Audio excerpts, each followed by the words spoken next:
Well, hello again. This is Buck Benny speaking. We're here with John and Terry and Kathy. A lot of ground to cover today, so we're going to hop right in. Uh, we're going to present two things today that I thought were kind of related. The first one is this 7-minute clip of the Jack Benny show, the radio show, being filmed at Camp Hahn. It's in 1940. There is the equivalent, of course, radio show that you can listen to that is very similar to this Camp Hahn one, but I think there's some differences. I'm not sure if they did it twice or what they did, but anyway, this Camp Hahn piece, I find it so interesting because it's 7 minutes, and I call it, I joked around when I was sending it and said it was the best 7 minutes of Jack Benny cast or whatever ever, but I kind of think it was, because you do get Phil, which you never get on the TV show. You get essentially every cast member, all the way down to Frank Nelson, having interactions with Jack in this 7-minute period. So they absolutely caught the main piece of what the show's all about and filmed it. And it's neat to have that film that exists. For that piece, we'll talk about that, and then there's going to be an episode we're going to play after it. But anyway, for this piece, John, what did you think about that, or what are your thoughts on that piece? Yeah, it's so cool to see the radio show happening, and you can actually see the things you've heard so many times. And I love that you saw so many of the cast members. Sometimes you'll see, like I've seen a few other clips from behind the scenes, but you don't get everybody. This has practically everybody. One thing that I noticed as a man who's lost most of his hair is Rochester has really lost a lot of hair. And this is the point when he's got the least hair before it starts coming back again. Yeah. Good point. Good point. Yeah, you don't realize that Rochester in the TV show, of course, is wearing a toupee, and he does in the movies as well and so forth. This is Rochester au natural, so you get to totally see how his hairline has receded. I noticed the exact same thing, but it's neat to get a bit with he and Jack together, with Mary and Jack. I mean, just to go through every cast member is just awesome. Kathy, did you have anything about this that kind of struck you? Well, it made me think about what people back at the time would have thought. Do we know why this was produced? Is this an element of a newsreel, or or something from that would have been shown in a movie theater, as a short? So I think it actually was a newsreel that they were creating out of this. So I think that's probably the bit of it. But it also, the other thing I've heard about it is that it was actually the Camp Hahn people that were filming it so they could show it to people that couldn't make it that night, or future military audiences. Yeah, what fascinates me is the sort of cognitive dissonance that that John, you were talking about. It's like, I've heard this for so long. To see it really has my mind, sort of having a little war inside, because when I imagine the show, I do kind of imagine them standing around microphones, but then I'll imagine them in their whatever, if they're at the studio or at Jack's house, or my mind will imagine them sort of talking and doing the things. And it reminds me of how difficult a time Hollywood had making radio movies back in the day. If you've ever watched the Fibber McGee and Molly movies, or the Charlie McCarthy things, even Jack's own things like Buck Benny Rides Again, it's just even Hollywood is having a little hard time with that cognitive dissonance. Going, everybody knows the voice, they'll want to see what the people look like, but in the radio show you're reading the script and it seems a little like cheating, that somehow. So they said it's fascinating, but it had me thinking all kinds of weird things about what is reality, what's the real performance, what is going on. Exactly. Well, and the other piece that I think of whenever I see this is I'm thinking, oh man, I wonder if somewhere out there, lost to time or whatever, but maybe at Camp Hahn, I should go visit Camp Hahn. They have the entire thing filmed, the entire episode, and this is the highlights of it, or real sort of thing, because it would be just beyond awesome to have a complete episode Because of the what Jack they Benny have done, Show. did they have a theater there? Were they doing it outside? That's Yeah, you know, because and I those think they aren't do show the real. crowd a few That's times. or not something. live. Aren't those just cut-ins of some soldiers going yay? Yeah, I don't know. Terry, what are your thoughts on it? Well, I want to piggyback on what Kathy said with a very short story. When I was a little kid, and I mean when I was, probably 5 or 6 years old, I grew up in Fresno, California, and at one of the local TV stations, there was a kid show. And it was called the 49er Show. There was an old cowboy actor. His name was Slim Andrews, and he played the banjo, and he had a dog and a puppet theater, and they showed cartoons, and we had a little peanut gallery, as they did on the Howdy Doody show. And on special occasions like birthdays, our parents would drag us down to this television station so that we could be part of the peanut gallery. That's when I caught the bug, seeing the cameras, seeing the lights, going behind the curtain. Yeah. And when I saw this clip of the Jack Benny Show, it was very much like that. I got to go behind the curtain and see what was going on in the making of the radio program. Yeah. And Daryl, when you and I met online, I had asked you whether there was, whether you knew if there was any actual film of the making of the Jack Benny Show or the production of it. Yes. And this is as close as we have found. Mm-hmm. That said, I think, well, I presume you all have the ability to lose yourselves in radio programs. You don't have to wonder what's going on. You can just imagine what's going on. Not everybody is like us. A lot of people can't enjoy radio as much as we do because of this inability to, what's the term? Willing suspension of disbelief. Right. A lot of people can't do that. It's one of the lovely things about radio is we get to lose ourselves in this. It's cool to see it, but I don't know if you all have been to, for example, Prairie Home Companion. I went and saw them make an episode of Prairie Home Companion. It's very different. It spoils it a little bit. Kathy or John, one of you used the word, it's like cheating a little bit. Mm-hmm. It's even worse than that. It's a spoiler. You now know, and you can't get that out of your head. Still, I loved this clip. It was for somebody who caught the bug by seeing what's going on behind the curtain. I really, really like this. So Daryl, thank you again for doing this. It's what made this connection for me really work. Yeah, that's fantastic. Well, I'll tell you what, we will go ahead and show that clip now so folks can see that piece. And, if you don't want to spoil it for yourself, you're a big time listener of old time radio and Jack Benny, and you'd rather not see what it looked like behind the curtain, then feel free to fast forward through the next. Close your eyes. Or just close your eyes. Right. It's true. Just close your eyes. There you go. And then you'll just be hearing part of the Jack Benny Show. Yeah. And actually, that's not a bad idea to every once in a while when you watch this clip, close your eyes through part of it and to kind of tie the two worlds together. That's a neat idea. Anyway, so here's the clip. Enjoy it, and we'll be right back on the other side.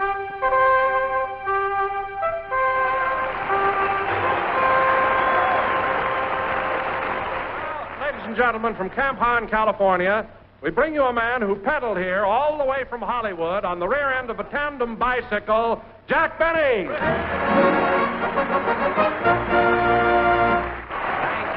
Thank you. This is Jack Benny talking.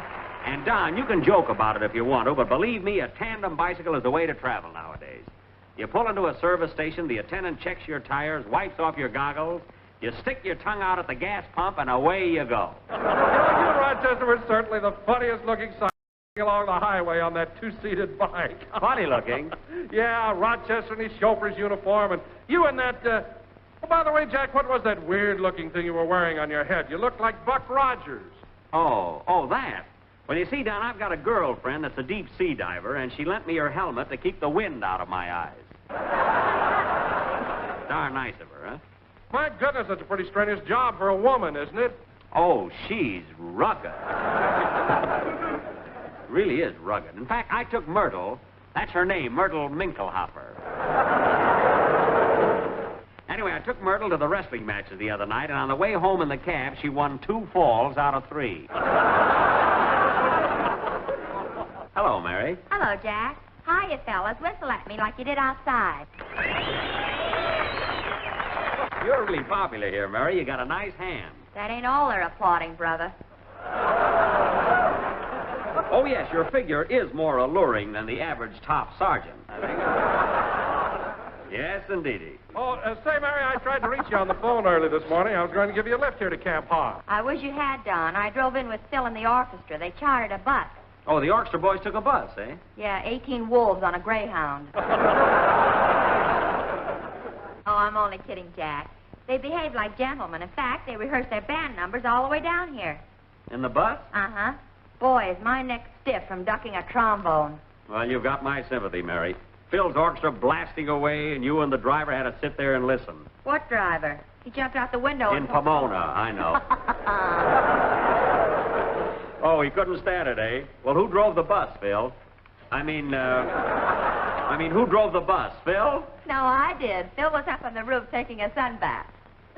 All right, so I made a mistake. Really? Uh-huh. Well, a sunbath. What a character. Well, here comes the orchestra leader and head waiter of the Biltmore Bowl now. Hello, Phil. Hiya, Jackson. Well, here I am, fellas. Make off like I'm Kay Kaiser. Thank you, boys. Thank you. And hi, y'all. Hi, y'all. Pardon me. Take that again, will you, Phil? Hi, y'all. Hey, that was some reception, eh, Jackson? Yeah, they sure love Kay Kaiser here. But I'll say one thing, Phil. You look good today. Your face is nice and tan. You like it? On the way home, I'm going to do my back. That reminds me, Maestro, when your boys were inside that bus rehearsing, why weren't you down there with them? Me? Yes, you. You're the leader. Don't you want to know what the boys are playing today? Look, Jackson, I just stand in front of them and shake a stick. When they're through, I stop. Oh. Unless I had a bad night. When you're honest, I'll say that. Oh, by the way, Phil, as long as you rented a bus, I think I'll load my bicycle on it and ride back with you and the boys. Bicycle? You mean to say you pedaled all the way out here on a bike? Why, sure. Over them hills? Of course. With your legs? Hey, just a minute. What's wrong with my legs? They look like they should be sticking out of a malted milk. Hey, Mr. Benny, on the way home, can I ride... Oh, hello, Dennis. Hello. Hey, Mr. Benny, on the way home, can I... Thanks, fellas. Say, Mr. Benny, on the way home, can I ride in the bus with the rest of the gang? Of course, Dennis, certainly. Boy, am I glad to hear that. It was so windy coming down here, I could hardly catch my breath. Oh, it wasn't so windy. Don't tell me. I was sitting on the handlebars. What of it? You had a nice soft cushion under you. Some cushion. Every time Rochester rang the bell, I darn near wiggled off. Pardon me, I'll take it. Hello? Hello, Mr. Benny. This is Rochester.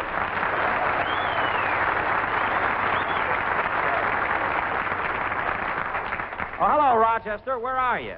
I went over to that garage in Riverside to put air in the bicycle tires like you told me to. Uh-huh. And I ran into a colored boy whom I haven't knelt down to a good crap game with in years. Uh-huh. Rochester, what are you driving at? Well, I don't know exactly how to phrase this, boss, but you know that nice shiny bell you had on your bicycle? Yes. Well, I just won that back. What? The rest of the bike is in escrow. Wait a minute.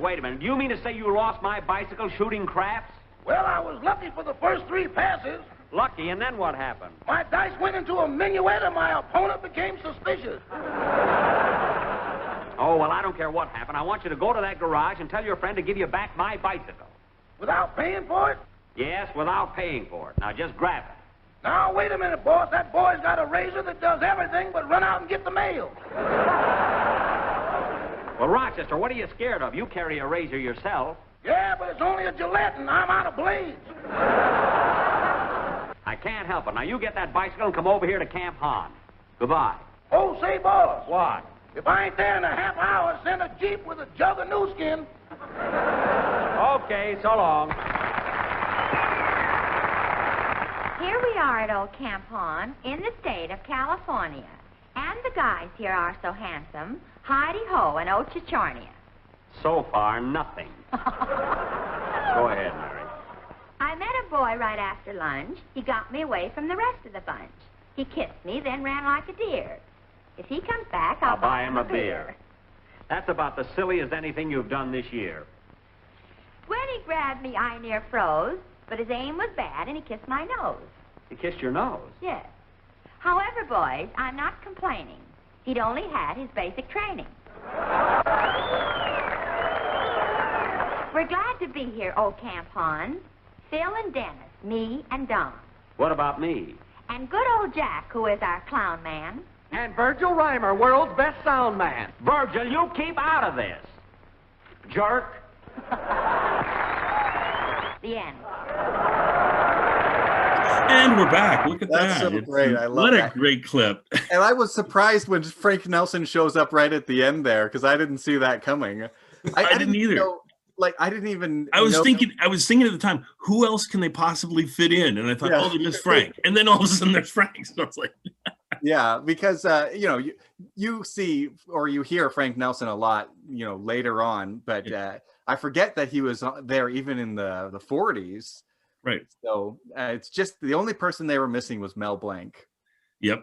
And who in 1940 he barely, maybe he was he started doing the camp shows with the airplane noises and things like that. Right.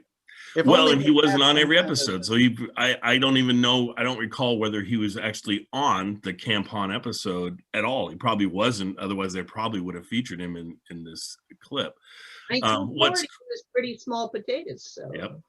But going forward, now we get a chance to enjoy Mel Blanc in the next piece. So, but go ahead, John. Well, that's what I was going to say. I was going to say, at least in this upcoming one we're about to watch, we do see Mel Blanc prominently featured in a similar behind-the-scenes setup. Yep. And so that's what ties these two things together so nice, I thought. So anyway, let's get into this episode. This is, for us, this is currently, as we're playing this, we're right before Thanksgiving. But I thought just because it tied together so well and just because everybody had mentioned about behind-the-scenes stuff, I just thought, let's just do it. And I'll play it again. I'll probably be playing this episode every New Year's for you guys because it's my favorite New Year's episode. Jack has multiple New Year's episodes, but this is the best one to me. I thought we'd also chat a little bit, one, about the behind the scenes stuff because it is done as a behind the scenes kind of what a radio show is like. And Jack explains that in the episode. It's the only episode in his entire 15-year run that I know of where he did this. And so it's fantastic in that aspect. But also what he chose to do was something that they'd never done in TV and they'll never do it again in TV. And they did it in radio multiple times, the New Year's fantasy skit. And I always personally love those. I think, it seems to me like fans who like history love this bit, the New Year's fantasy. Other people, they hate these episodes. They're like, New Year's fantasy episodes, they're not funny. They make no sense to me. I don't know what they're talking about. I get, and so as Rochester would say, again. Yeah, exactly. Well, and they are fairly repetitive too over the years too. That they do a lot of pieces. Oh yeah, you don't want to binge them. You do want a little bit of space in between. Right. So. Well, and what's funny is, speaking of binging them, I have linked them all together, including the missing one. There's one, the last one, and Kathy will get to this one of these days in her books in the future, but there's one that's missing where we still have the script, but we don't have the radio show. And so my family redoes that one together. And so I have all of them strung together, plus the one my family does. And then following that is the very last one, which is the one you're going to see today. And we throw that on the audio too. And so I play that every New Year's for those people that want to hear some repetition because definitely some of those years are almost identical. On the New Year's, it makes sense. So. Yeah. And so it's fun to do it that way and just see. And some people love it, some people hate it. But anyway. What he would be saying this year. Yeah, no doubt. He could make a crazy one for this year. I mean, he'd have to do a whole episode, not just 15 minutes. But let's go backwards through people. Let's go to Terry first. Terry, what do you think about this episode and what struck you? Well, first, being an incurable former news reporter, I've got to set a little context for some of the references that might not be familiar to everybody. Sure. Early on, he talks about the comedy team of Bulganin and Khrushchev, That was Nikolai Bulganin, the premier of the Soviet Union, and Nikita Khrushchev, who was the first secretary of the Communist Party of the Soviet Union, the two leaders, basically, of the USSR. He made a reference to Fred Allen and What's My Line, and sadly, just a couple of months later, I think in March of this same year, Fred Allen passed away, while he was, had been a regular on What's My Line. I really want to talk about the football game, the Rose Bowl game.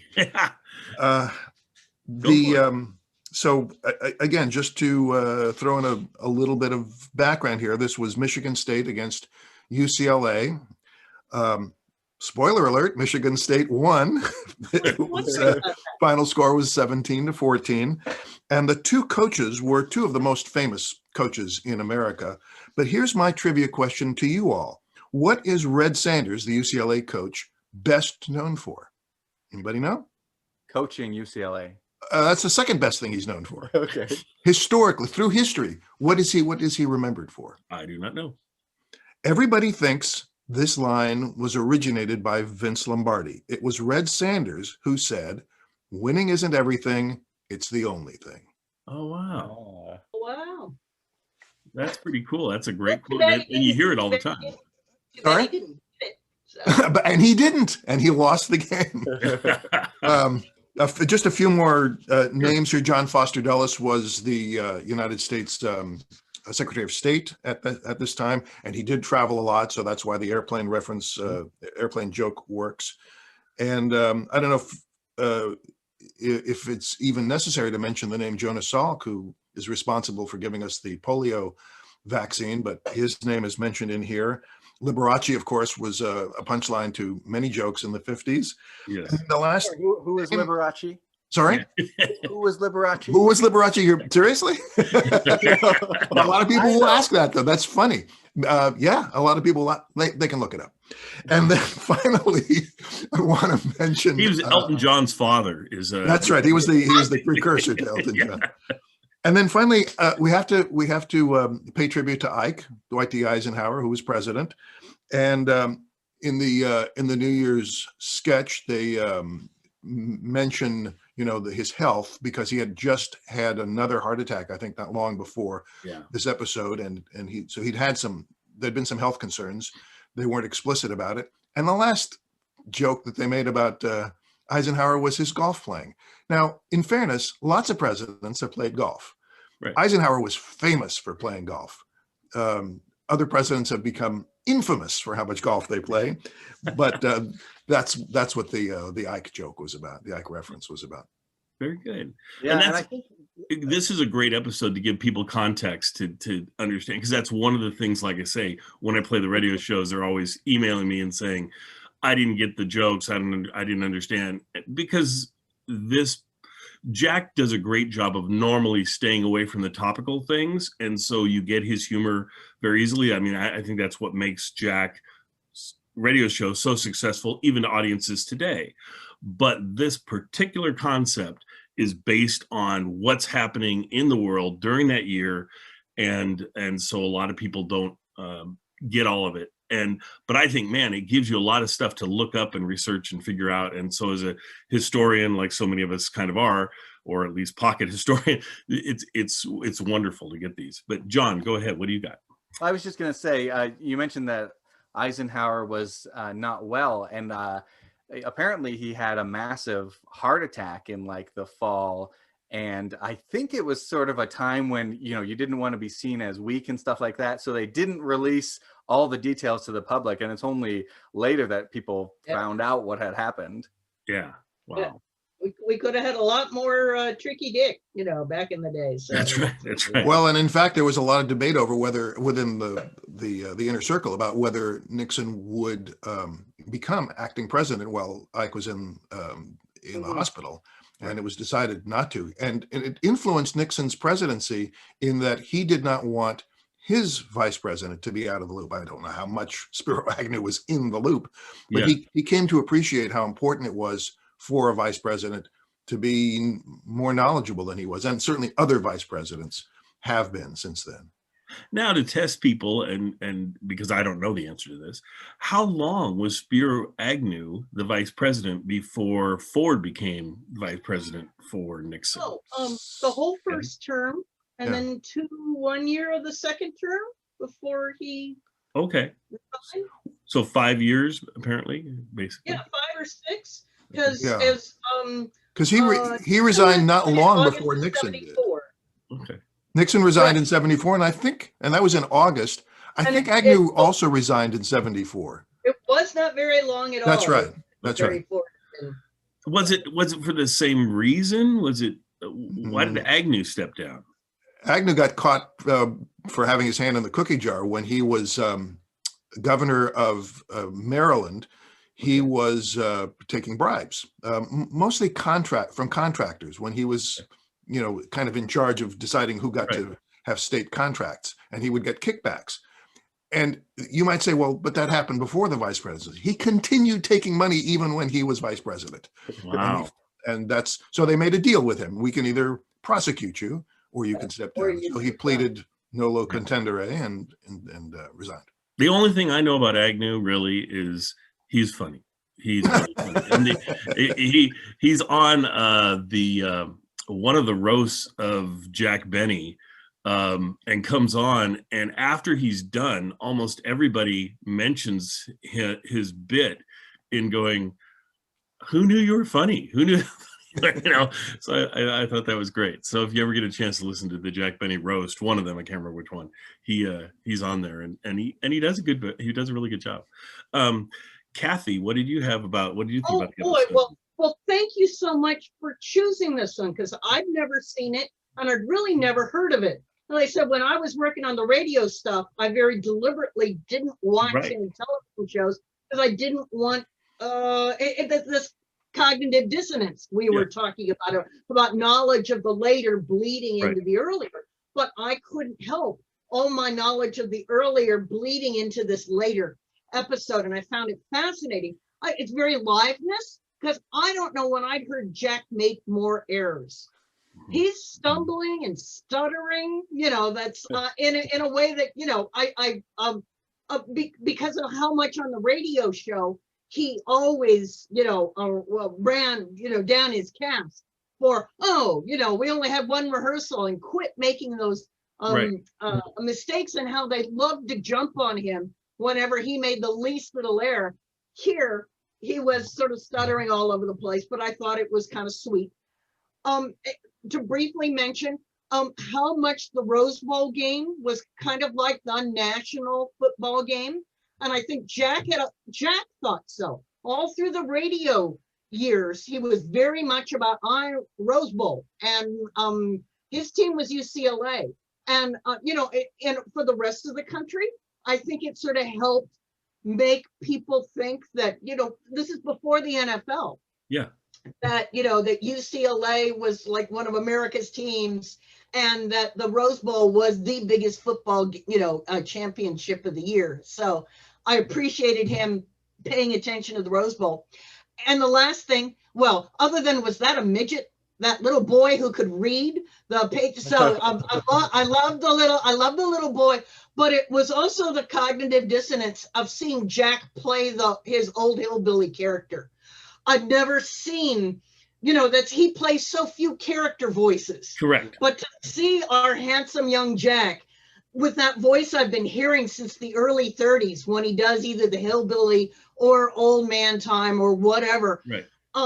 It was fascinating and jolting. I know, a complete thrill to see him actually do that, because you never see it, and never see that coming out of that face. So that was fascinating. Kathy, that little kid, Charles Herbert, it was actually Charles Herbert Saperstein, was a very, very successful child actor until he turned, 18 or 21, and suddenly all the roles dried up.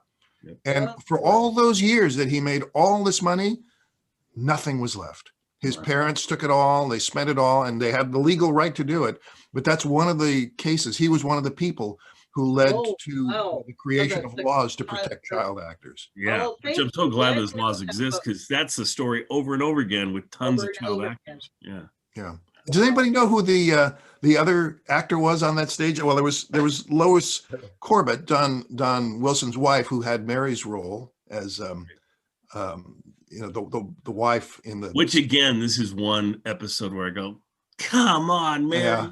You could have been in this and it would have been absolute And beauty. the audience member who was sitting on the stage? But it's no, that's it's one of his old vaudeville friends. It is. It's Buck. Sorry, it's Benny Rubin. Yeah.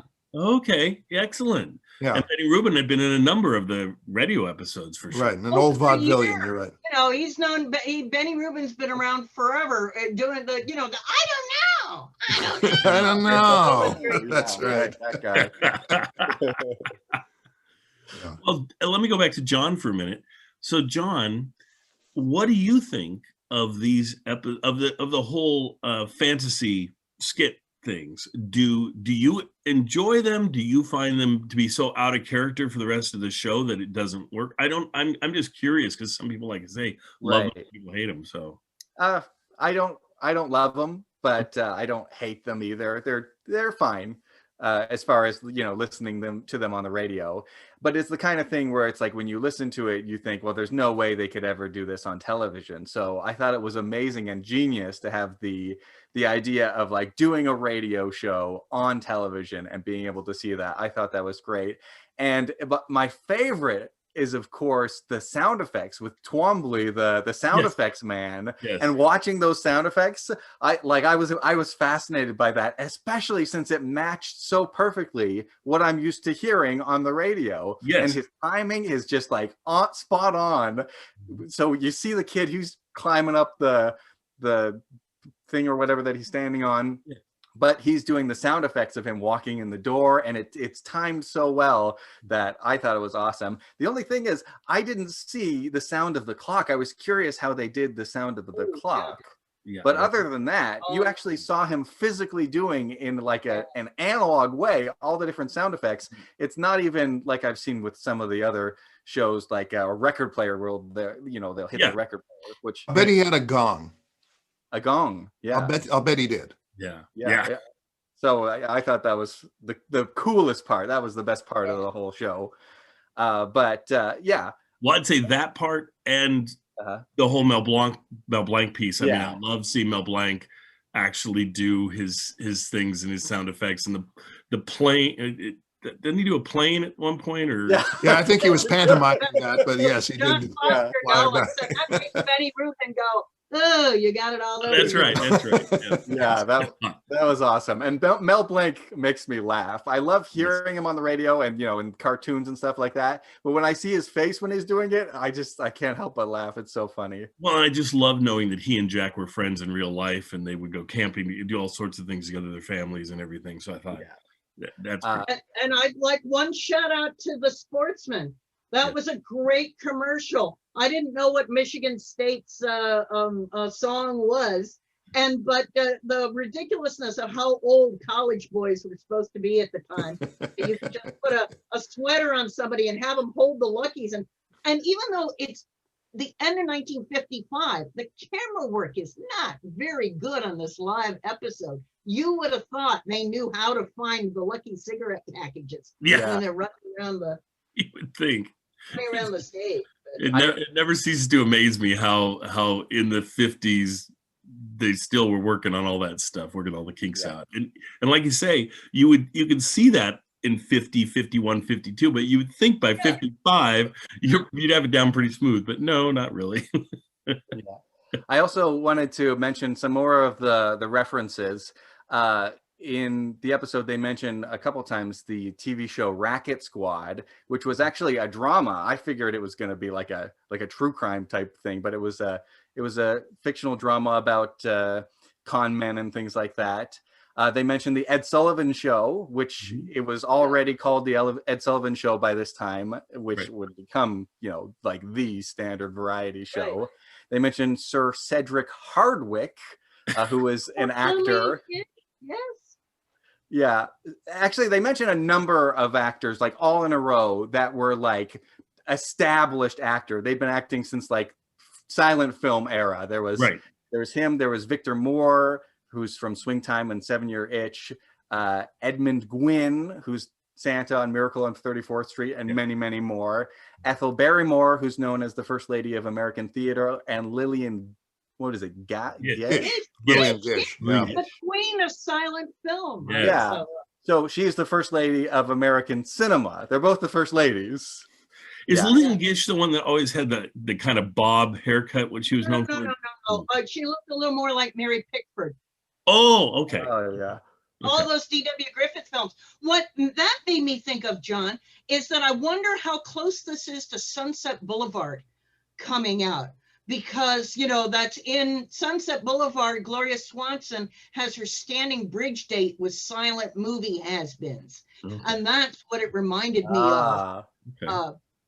And also to say that, hey, when the college coaches had not been gotten an offer from Ed Sullivan, Ed was from New York.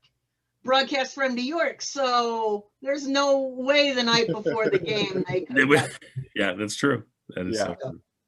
Well, I think we'll end it there because we got other ground to cover. But I hope everybody enjoys this episode. Completely unique episode from all the Benny TV. So if you're ever going to watch anything, watch this episode. It's wonderful. Oh, and for all the folks that are listening out there, I would highly suggest you come to YouTube, watch this on YouTube, because you're not going to get the same thing just listening to it. But if you're into listening to it, more power to you. But we'll stop there. So thanks, everyone, and see you next time.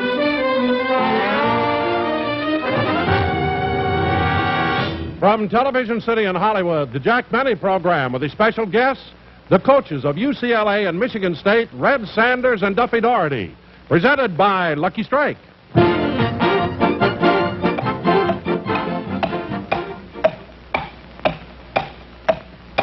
Light up a lucky, it's light up time. Be happy, go lucky, it's light up time. For the taste that you like, light up a Lucky Strike. Relax. It's light up time.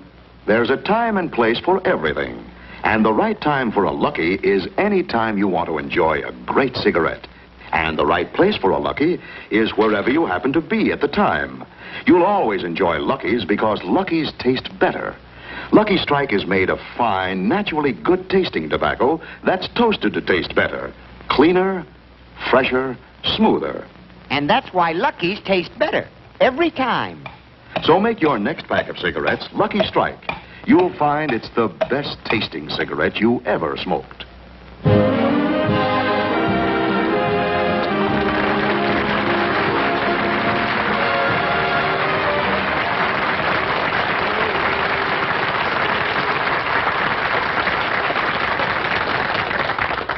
Thank you very, very much, ladies and gentlemen, and welcome to the Lucky Strike program. Well, here it is, New Year's Day, and I hope you all had a wonderful time last night. Incidentally, those of you who are seeing this show in color, I would suggest that you take another cold shower because we're only on in black and white.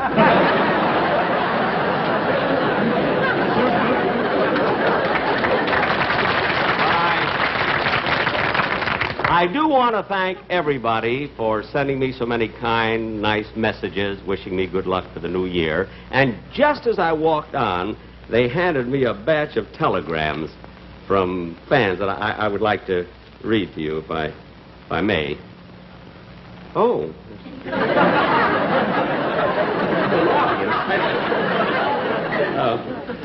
Here's one wire. It says, "Dear Mr. Benny, best of luck for the coming year and hope you have continued success with your show. If on any of your future programs you can use a bright new comedy team, we are available. Yours, Bulganin and Khrushchev."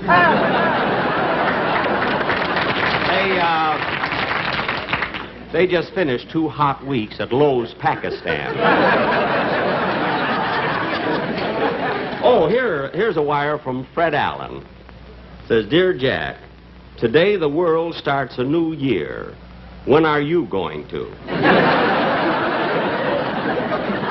Of course, I would expect a wire like that from Fred Allen. He's a little bit angry on account of the Christmas present I sent him. And it wasn't my fault. You see, it took the parcel post so long that by the time my present got to New York, the bread was stale. I don't mean to imply that Fred isn't working, because he is. He's on every week on What's My Line. And, you know, he's trying so hard to look good. I understand recently he wanted to have his face lifted, but I guess he thought it would take too long on account of the gravel strike.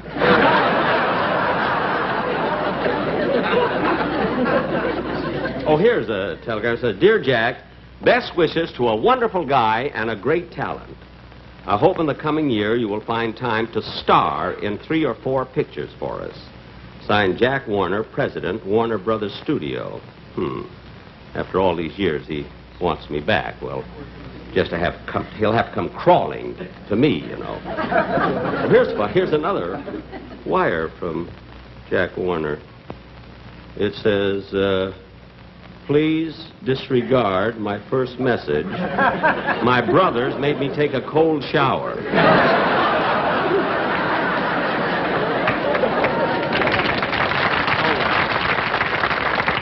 So much for the telegrams. And you know, ladies and gentlemen, I'm really glad that New Year's doesn't come oftener than once a year, although I did have a great time last night. And you know, I know a lot of you people have an impression about Hollywood parties that maybe they're sort of rough and they're carousing and they're wild, but that isn't true at all. Because I know, now I went to a party last night in Hollywood, and it was the most quiet, orderly party you've ever seen. And of course, it wasn't a tremendous party. You know, there were only 6 of us there, but it was a typical Hollywood crowd. You see, now there was Sir Cedric Hardwicke and Ethel Barrymore, Lillian Gish, Edmund Gwen, Victor Moore, and myself. And I assure you there were no wild shenanigans. Because all we did all evening was just sit there and looking at the television set. And then just before midnight, the butler came in and turned it on.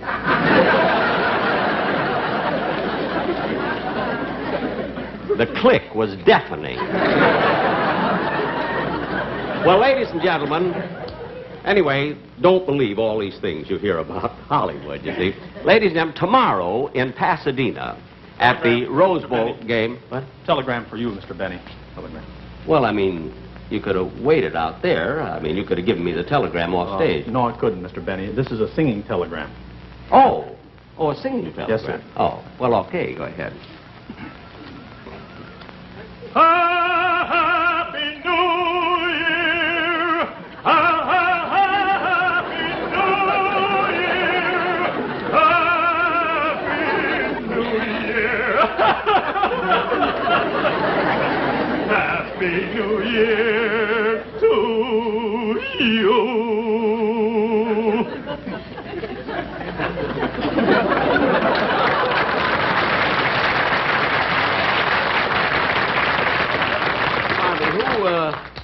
Who sent this telegram?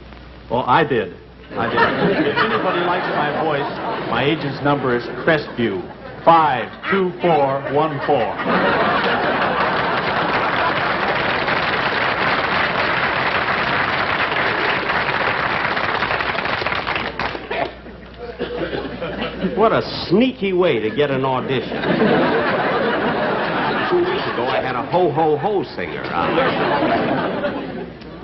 You know, ladies and gentlemen, as I started to say, tomorrow in Pasadena, Michigan State plays UCLA at the Rose Bowl.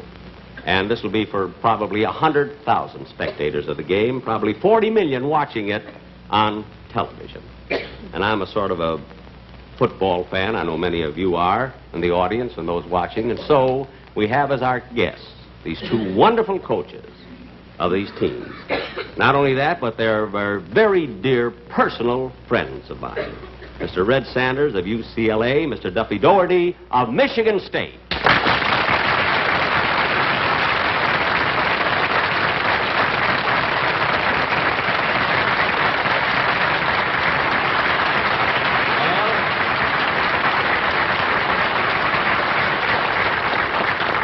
fellas, it's certainly nice to see you again. Well, thanks, Jack. Thank you very much, Jack. Now, tell me, Red. He's Red. I'm Duffy. Oh. I didn't recognize you without your helmet. Anyway, I'm certainly glad that you could make it, you see. We are too, Jack. I'm just sorry that we couldn't let you know until the last minute. Oh, well, I can understand that. You've got a big game tomorrow, you see, and you couldn't commit yourself to be on my show. Oh, it had nothing to do with the game, Jack. It didn't? No, we were waiting for a better offer from Ed Sullivan. I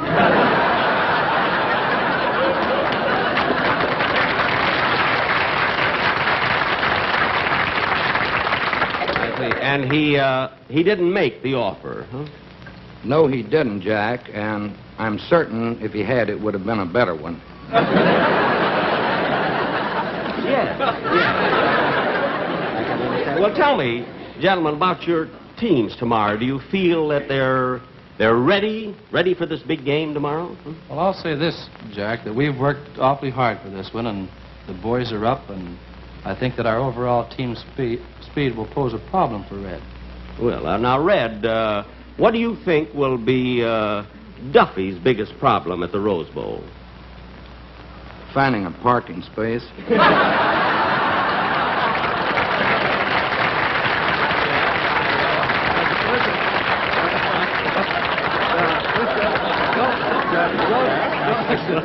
Don't let him kid you. Red's teams are always tough, and this year he has a great one. Yes, he certainly has. Red, let me ask something. You played Michigan State 2 years ago, didn't you, at the Rose Bowl? That's right, Jack, and they beat the Bruins 28-20. They did, huh? Well, now, without giving out any secrets, I mean, how do you intend to stop them this time? Well, defensively, Jack, we plan to use an 8-3 defense, a 7-2-2, a 6-2-2-1, a 5-4-2, a 4-5-2 with slants and with overshifts and undershifts, more or less.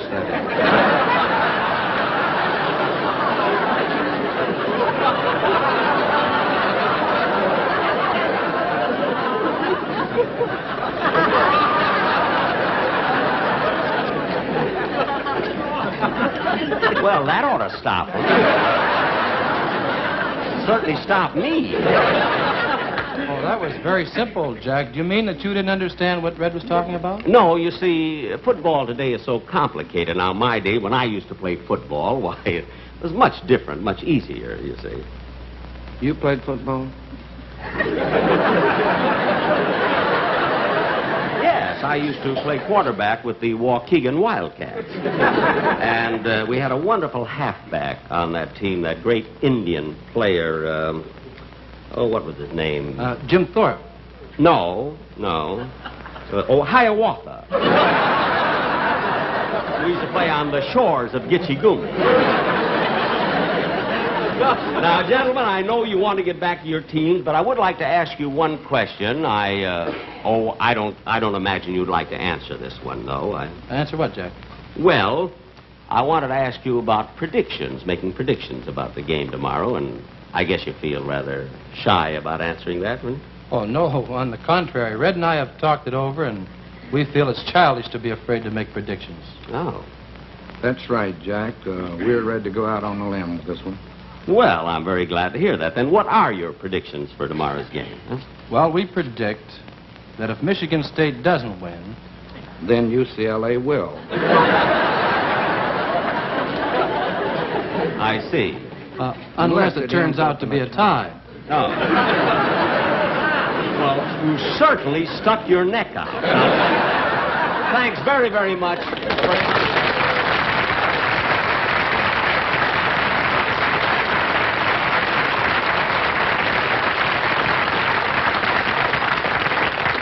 Two wonderful fellas and great sports to come on here a day before this big game. Of course, I'm very, very anxious to see the Rose Bowl game tomorrow, and it was almost impossible to get tickets. You see, they're practically sold out for months, so you can imagine the ticket scalping that went on. You know, imagine people having to pay, real fans, having to pay $10, $20, $30, $40 a ticket just to see their home team win. Now, to those of you who are not familiar with this form of extortion, I'd like to tell you the way these scalpers work. You see, a few weeks before a game, we get a block of tickets. And then we call up, I'm not allowed to tell you legally. I sold the rights to Racket Squad. And now, ladies and gentlemen, in keeping with this New Year's Day and in tribute to our two fine friends whom you've just seen, there'll be a medley of songs by the Sportsman Quartet. There's gotta be a football hero to get along with the beautiful girls. In spite of all $1 million can do, a tackle or two will mean more to you. The fact that you are rich or handsome won't get you anything in curls. You gotta be a football hero to get along with the beautiful girls. By the old Pacific's rolling water, loyally we stand each son and daughter. Hail the emblem of our alma mater, mighty Bruin Bear. Smash right through that line of blue, we're going to win this game. Fight, fight, fight, team, fight. Victory for MSU. With an L, with an L, with an LSM, with an M, with an M, with an MFT, with an LSM, with an MFT. Go Lucky! You gotta always carry Luckies to get along with the beautiful girls. Favorite smoke of redhead, blonde and brunette, a fine cigarette, it's toasted you bet. A Lucky Strike is better tasting, it pleases everything in curls. You gotta always carry Luckies to get along with the beautiful girls. You gotta LSM and tease them, the favorite smoke of the beautiful girls.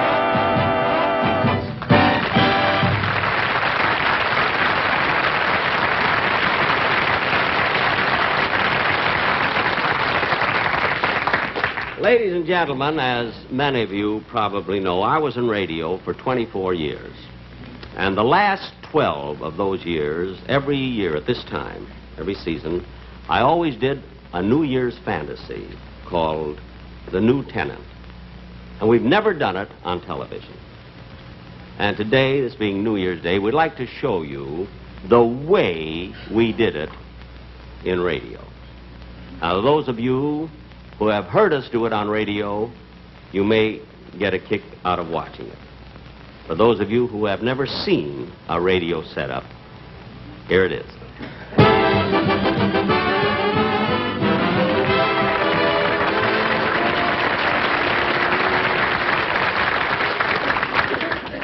Now, Don Wilson, my announcer, who has been with me 22 of these 24 years, will play the part of Uncle Sam. Lois Corbett, who is Mrs. Don Wilson in real life, will play the part of his wife, Columbia. This is Mel Blanc, who has played so many characters on my show that always done everything. The Maxwell, the noise of the Maxwell, and my violin teacher, and the parrot. That's right, Daddy. And here's a young fella that's going to participate in the play. This is little Charles Herbert. Little Charles Herbert. Just take a little bow, Charlie. That's it. And this gentleman here will... Wait a minute. I don't remember you at rehearsal. What do you do on this show? Nothing. What are you doing sitting up here on this stage? Couldn't get a seat in the audience.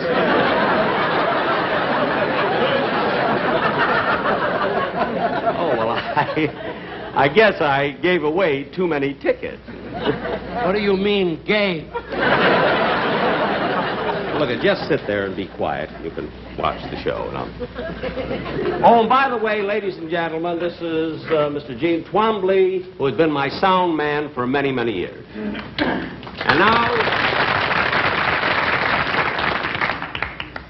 And now for our fantasy, as we did it on radio, The New Tenant, or Goodbye 55, Hello 46. Hello 56. I'm going back like my age.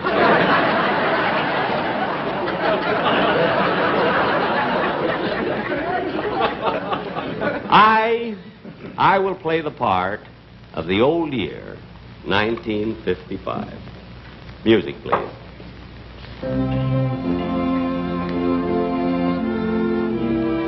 Our scene takes place in a rooming house run by Uncle Sam and Columbia. It's almost midnight. The old year is getting ready to leave. Oh, Columbia.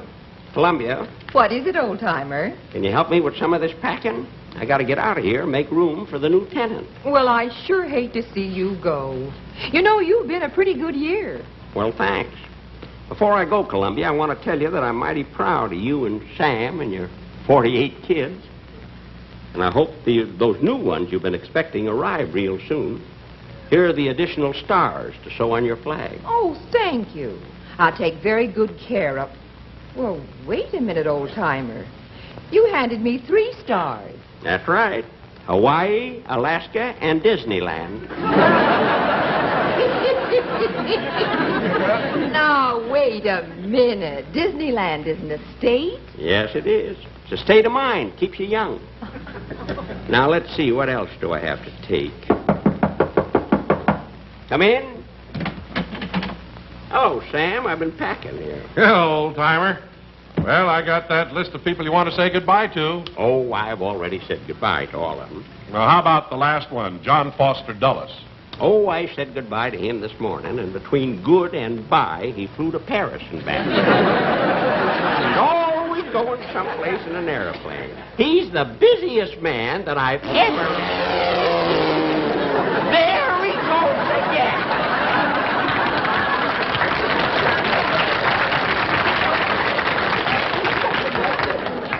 I never saw a man that traveled so... Hey, wait a minute. What's the idea of walking out in the middle of my show? I just got a shower and sobered up. And I didn't like you in color either.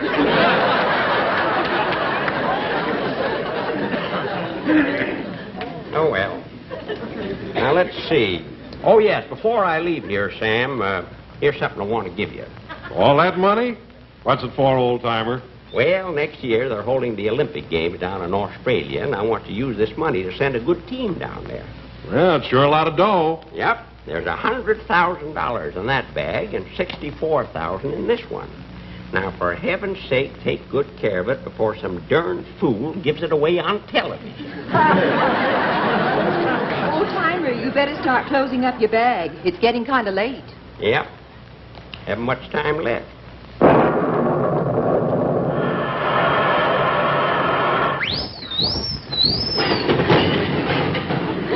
Hey, old-timer, who's this character? I don't know. Who are you? I'm Mars. Mars? The planet? I ain't the candy bar.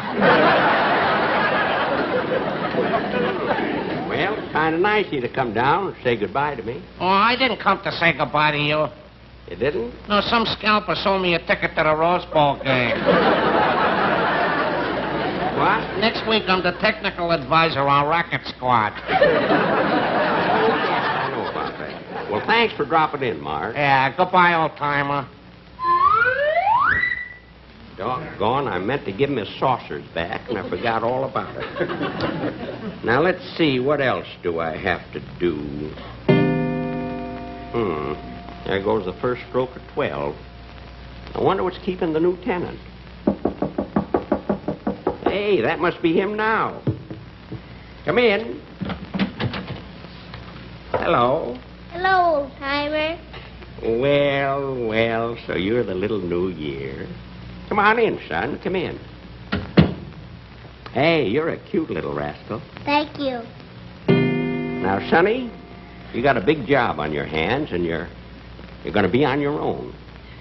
I know you're going to be awfully busy, but try to take good care of Sam and Columbia and all the children. I sure will.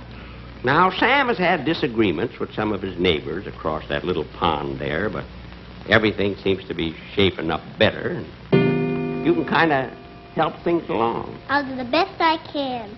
I'm sure you will. Now, before I go, Sonny, I want to show you my picture album. Your picture album? Yeah, here, I'll show you. See that fellow over there? You ought to take good care of him because he did Sam and all of his neighbors a real good favor during my time. He fixes so that men, women, and little fellas like you have a better chance of going through life with one less hazard. What's his name? Jonas Salk. Now, you take good care of him. Let's see, who else? Who is this man in the white camel's hair coat? Him? Oh, you'll hear a lot about him. That's Liberace.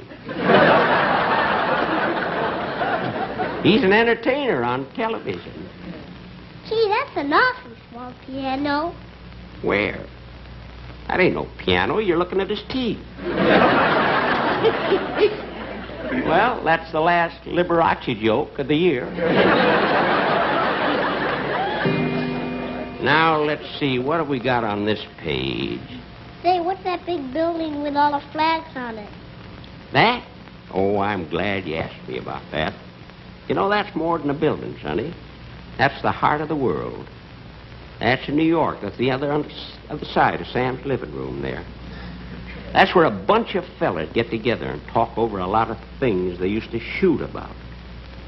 Sometimes the talking goes on and on and on, and you get to thinking they ain't doing much. See? But, Sonny, if you don't do anything else, keep 'em talking. You understand? Yes, sir. Now, let's see. Say, who's that man with the nice smile on his face? The nice-looking man there with the smile? That's a fella I want to tell you about. Now, his name is Dwight Eisenhower. After you're here a while, you can call him Ike. He'll like that. I want to tell you something, Sonny. I didn't take as good care of him as I should have. When my back was turned, he got sick. Now, it was either my fault or Sam's or somebody's. I don't know. Maybe we had him working too hard, you know. Anyway, he's getting along fine now, and I want you to take real good care of him. Nice fella. Oh, I'll watch out for him, all right. Yes, sir. You do that. You know, all his life, he's been taking care of Sam from the time he was a young fella right straight on through to now. And Sonny, come here. I want to tell you something.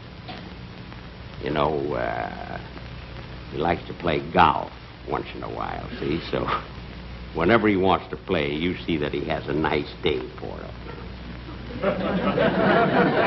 No, he plays a pretty good game. Oh, he ain't no Ben Hogan or anything, but he gets a big kick out of tearing up Sam's front lawn. Well, it's just about time now. So, Sonny, remember all these things I told you. Now, a lot of other things you'll have to learn about just the same as I did. New ideas, new problems, a few headaches, but you'll work them out. Well, sir, I gotta be going. So long, Sonny. Bye, old-timer. Goodbye, Columbia. So long, Sam. Goodbye, old-timer. So long, everybody. Keep smiling.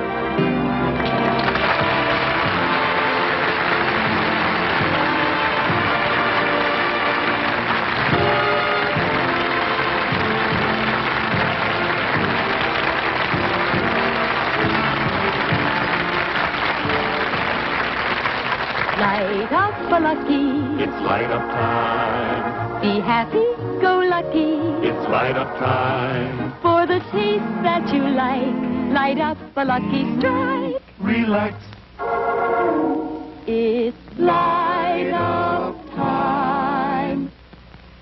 And that's the right idea. Taking a break to light up a Lucky. Why Lucky's? It's right here on the pack. LSMFT. Lucky Strike means fine tobacco. Naturally good-tasting tobacco that's toasted to taste even better. Light up a Lucky right now. It's light-up time. For the taste that you like, light up a Lucky Strike. Right now. Light up a Lucky. It's light up time. You'll say it's the best-tasting cigarette you ever smoked. The Jack Benny program has been brought to you by the American Tobacco Company, America's leading manufacturer of cigarettes. The Jack Benny program has been selected for viewing by our armed forces overseas.